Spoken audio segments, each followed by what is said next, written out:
ಆ 6 to 10th ಜೀವಶಾಸ್ತ್ರ ಮತ್ತು ಕೆಮಿಸ್ಟ್ರಿ. ರಸಾಯನಶಾಸ್ತ್ರ ಚಾಪ್ಟರ್ಗಳ ಅದನ್ನ ಒಟ್ಟು ಕವರ್ ಮಾಡ್ಕೋಬೇಕು ಸರ್. Main okay. ಮೊದಲೇ. Yes sir, yes sir. ಎರಡನೇದು ಇದೇ ಇವಾಗ PUC ಸಂಪಟ್ಟಂಗ ಭಾಷಾಂತರ ಇದು PUC ಬುಕ್ಗಳು ಅದಾವ ಸರ್. ಹಾ ಸರ್, ಹಾ ಸರ್. ಅದನ್ನ ಕೂಡ ರಸಾಯನಶಾಸ್ತ್ರ, ಭೌತಶಾಸ್ತ್ರ, ಇದು ಜೀವಶಾಸ್ತ್ರ ಅದನ್ನ ರೆಫರೆನ್ಸ್ ಮಾಡ್ಲೇಬೇಕು ಇವರು ಕೂಡ. ಅದೇ ಸರ್, ನಾನು ಒಂದು ಹೇಳೋದಂದ್ರೆ ಈಗ PUC ಬುಕ್ ಟ್ರಾನ್ಸ್ಲೇಟ್ ಆಗಿದೆ, ಅದು ನಿಮಗೆ ಮಾರ್ಕೆಟಲ್ಲಿ ಸಿಗೋದು ಕಡಿಮೆ. ಬಿಕಾಸ್ ಕನ್ನಡ ಮಾಧ್ಯಮದಲ್ಲಿ PUC ಹುಡುಗರು ಇಲ್ಲದೆ ಇರೋದ್ರಿಂದ ಪ್ರಿಂಟ್ ಕಡಿಮೆ ಆಗ್ತಾರೆ. ನಿಮಗೆ ಆನ್ಲೈನಲ್ಲಿ ಅವೈಲೇಬಲ್ ಇದೆ, ಆನ್ಲೈನಲ್ಲಿ ಡೌನ್ಲೋಡ್ ಮಾಡ್ಬೋದು. ಹೇಗೆ ಡೌನ್ಲೋಡ್ ಮಾಡ್ಬೋದು ತೋರಿಸ್ತೀವಿ. ಸರ್ ಹೇಳಿದ ಇನ್ಫಾರ್ಮೇಶನ್ ಚೆನ್ನಾಗಿದೆ ಸರ್. ಓಕೆ ಸರ್, ಈಗ PUCದಾಯ್ತು. ಎರಡೇ ಸಾಕು ಸರ್ ಇವ್ರು. ಇವೆರಡು ಇವ್ರದ್ದು ಸಾಕು ಮತ್ತೆ PUC ಎಕ್ಸ್ಟ್ರಾ ಪುಸ್ತಕ. ಏನು ಅಗತ್ಯ ಇಲ್ಲ. ಬಟ್ ಸೈನ್ಸ್ ಅವ್ರಿಗೆ ಏನ್ ಸಮಸ್ಯೆ ಇರೋದು ಸರ್, ಫಸ್ಟ್ ಪೇಪರ್ ಅವರಿಗೆ.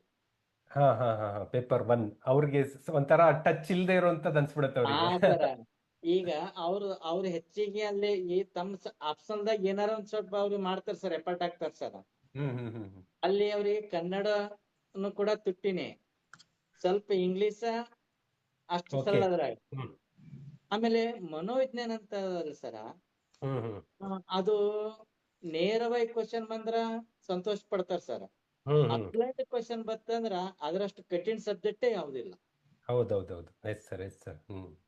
ಅದಕ್ಕೆ ನಾನು ಅಲ್ಲಿ ಯಾರ್ಯಾರು GPSTದವ್ರು ಮನೋವಿಜ್ಞಾನ ತಯಾರು ಮಾಡ್ತಾರ ಸರ, ಅವರು ಒಂದೇ ಶೈಕ್ಷಣಿಕ ಮನೋವಿಜ್ಞಾನ ಪುಸ್ತಕ ಅವಲಂಬಿಸಿದೆ ಕನಿಷ್ಠ 2 ಪುಸ್ತಕ ರೆಫರೆನ್ಸ್ ಮಾಡ್ಕೊಂಡು ಸ್ಟಡಿ ಮಾಡಿದಾಗ ಆ ಭಾಗಕ್ಕೆ ಒಂದ್ ನ್ಯಾಯ ಕೊಡ್ಬೋದು ಸರ್ ಅವ್ರು.